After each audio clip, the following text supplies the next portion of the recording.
Shalom, jumpa lagi bersama saya. Kita akan mendengarkan firman Tuhan dan sebelumnya kita akan berdoa.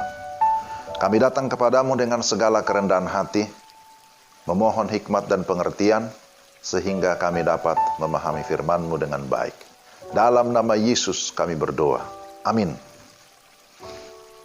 Pembacaan firman Tuhan diambil dari Efesus pasal 2, Efesus pasal 2 ayat 4-5, demikian firman Tuhan.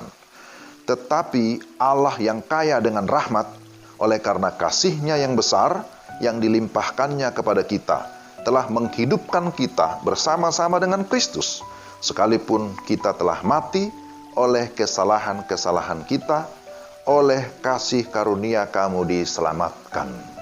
Itulah Efesus 2 ayat 4-5. Temanya, ini baru beda. Wah, itu tema kita ya. Ini baru beda. Kita pasti sering mendengar ungkapan, orang Kristen harus tampil beda. Pasti ya pernah mendengarkan itu. Tampil beda bukan tampil aneh ya. Beda artinya tidak sama dengan kondisi sebelumnya. Itu namanya berbeda. Demikian yang dijelaskan oleh Rasul Paulus dalam Efesus pasal 2. Dia menjelaskan keadaan manusia pada dasarnya atau keadaan manusia pada umumnya.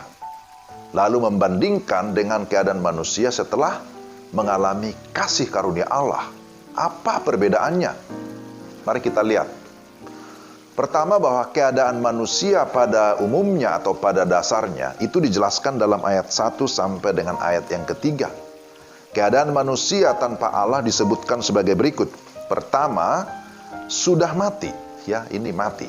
Kamu dahulu sudah mati karena pelanggaran-pelanggaran dan dosa-dosamu. Itu ayat 1. Ini adalah sebuah fakta bahwa semua orang di luar Kristus sudah mati secara rohani. Yesaya 59 ayat 2 juga menyebutkan bahwa yang menjadi pemisah antara kamu dan Allahmu ialah segala kejahatanmu. Mati berarti terpisah dari Allah. Itulah keadaan manusia yang sudah berdosa. Kedua, menjadi budak atau hamba dosa. Dalam ayat 2 disebutkan, kamu hidup di dalamnya karena kamu mengikuti jalan dunia ini, karena kamu menaati penguasa kerajaan angkasa, yaitu roh yang sekarang sedang bekerja di antara orang durhaka. Jadi kita lihat bahwa orang yang berdosa, dia di bawah kuasa dosa, bahkan diperhamba oleh si jahat, si iblis. Dan yang ketiga, di bawah penghukuman atau murka Allah.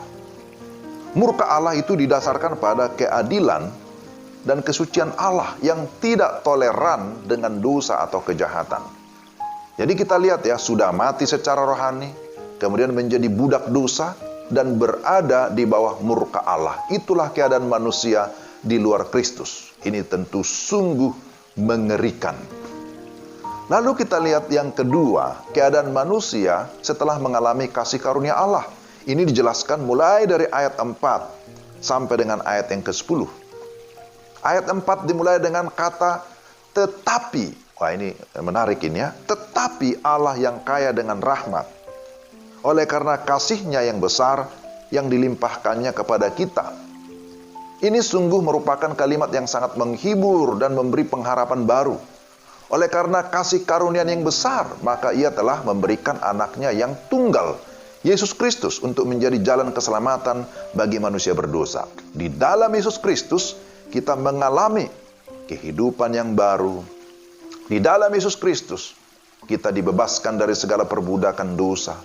Di dalam Yesus Kristus, kita diselamatkan dari murka Allah yang akan datang.